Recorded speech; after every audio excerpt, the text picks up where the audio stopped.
Tech Unboxed with BBD. Here we are, another Tech Unboxed by BBD. And today I've got with me David. I'm your host, Koen, and I'm looking forward to this conversation. David, can you explain who you are and what you do? Hi, good afternoon. I'm David, and I've been with BBD for a very, very long time. I have a few responsibilities. I have a geography responsibility for Portugal. I have some other responsibilities within the BBD business in Europe.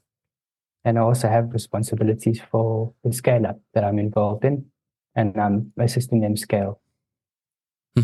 So that's kind of interesting because you have a lot of roles, a lot of responsibilities. But today we're going to talk a little bit about right-shoring. Please explain us, what's the concept of right-shoring? So right-shoring is a term traditionally known in manufacturing. The process of moving parts of your business operation to the best location. Focuses on maximizing profits and lowering costs. If we look at it in software terms, it's a combination of nearshoring, offshoring, and onsite. It's to bring the best quality people in the best locations and to make the best mix possible. So sometimes it's not straight nearshoring, it's not straight offshoring, and it's not straight onsite. And we all know bringing people all back into the office on site isn't always possible. So right shoring is, let's call it the right mix. And can that something that be objectively measured, or is it the more subjective term that is depending on the situation, which time it is right shoring for you as a company? Some companies, for example, in Europe, there's GDPR.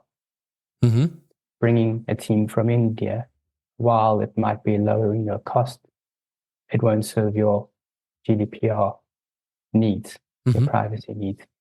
So sometimes you would need some of the team to be in India, some of the team to be in Portugal.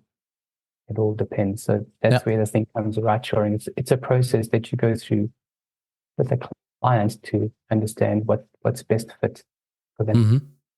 Yeah, and one of the topics that a lot of people think about when they think about the term outsourcing and nearshoring and so on, it's around the whole idea about the fact that you lower down your quality for costs. So you sort of juggle between the two. But is this really true? And how do you trade this off? The lowering the cost and the bad quality comes when you give all the responsibility over to an organization.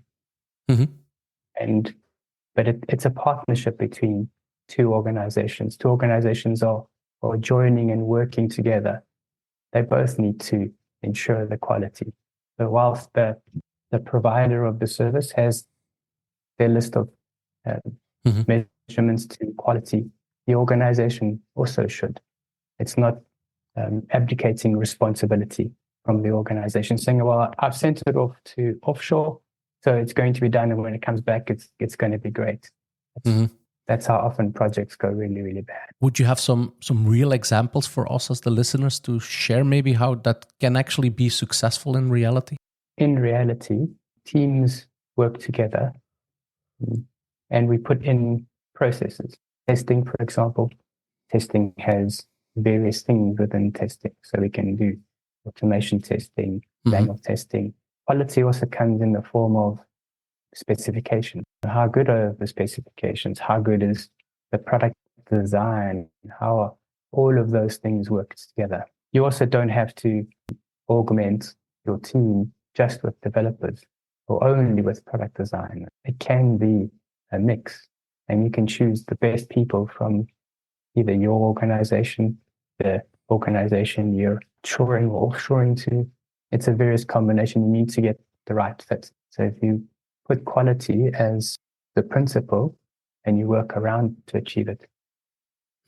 It almost sounds like a flexible engagement from both sides. It is a flexible engagement.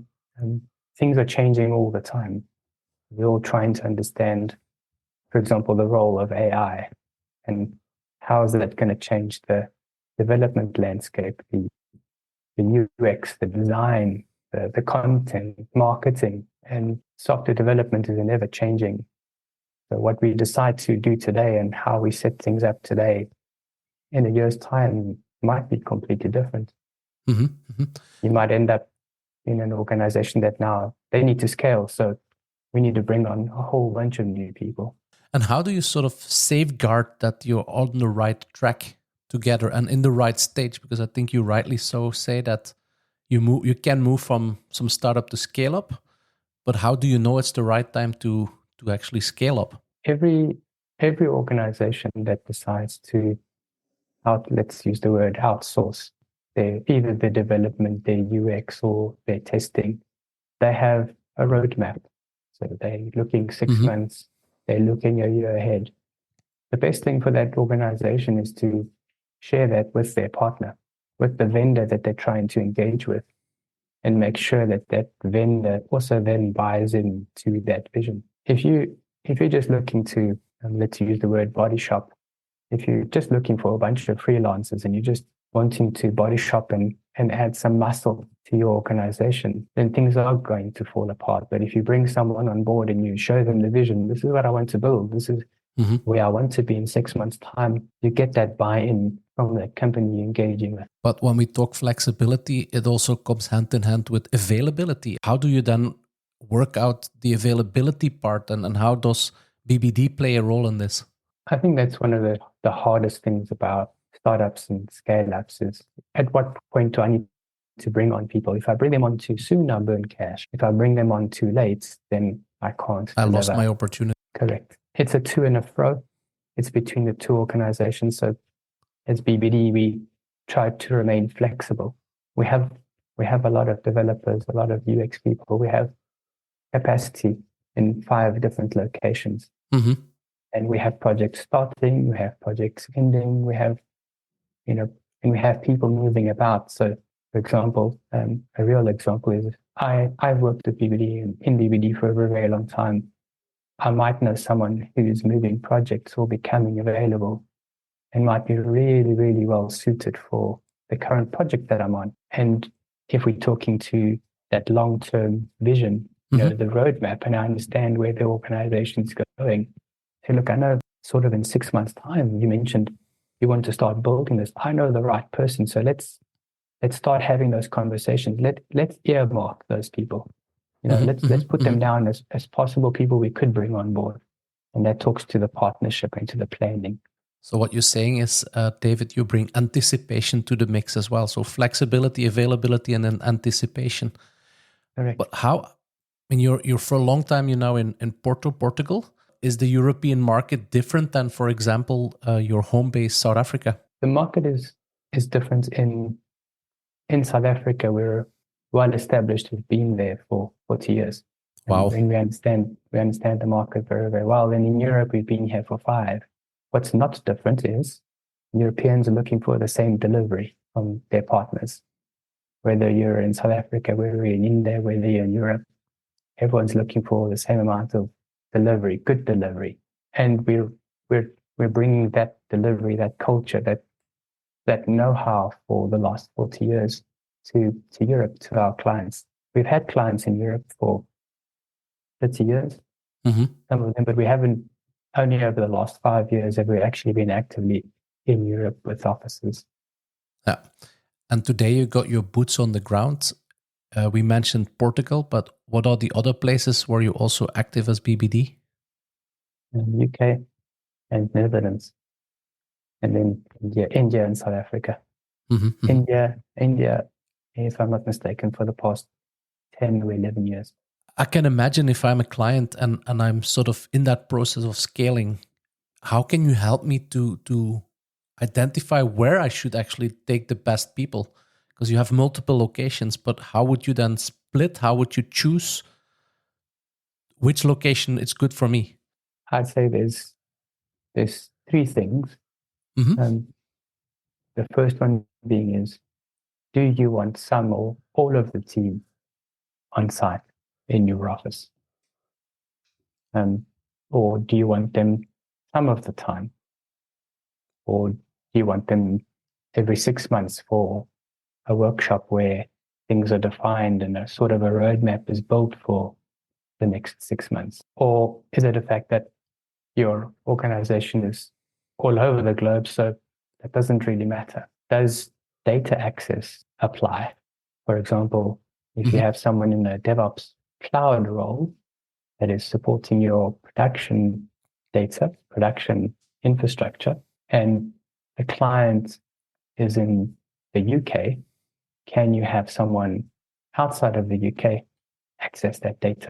If the answer is no, then even though as much as you really want to save costs, you won't be able to save costs and send it off to India, because then you're in breach of privacy. So, for example, if the flights are quick, so from here to where I live in Port to Spain or to the UK or to the Netherlands, you could almost say once a month, come in for 2 days. South Africa is an overnight flight, 8 hours, same time zone. You might also want to say, I have to support US business hours. If I support US business hours, having someone in India doesn't really work out. Pretty hard for them. Yeah, I might decide, okay, I want to have 2 individuals in South Africa to cover the European time zone, and then I want 2 people from India to cover the Australian time zone, as an example, because they're quite close to Australia. For me, it's clear. It's almost like an architectural design that you have to make when you make this sort of efforts. Correct. Now, what really struck me is that BBD is so long in business, over 40 years, which is amazing. But obviously, that I think it's a very clear, unique selling point, if I may call it like this. South Africa is a country where you need to learn, you need to study, you need to really, really strive in order to succeed. So if you look at culturally, it's a really working economy. If you have to go back to the DNA of South Africa, and specifically Johannesburg, it was the city of gold. It was founded because there was gold there, and there was the gold rush, all of those things. So it continues to still be the city, they call it the city of gold. So it is about working, it is about progress, and that is within BBD as well. It is about delivery and working hard, making sure clients are happy, and obviously learning in the process as individuals. David, thank you so much for sharing your insights around ride shoring. Thank you very much. Thank you very much also to the audience. And please stay tuned, because we're going to get more of these tech talks coming out soon. I'll speak to you soon.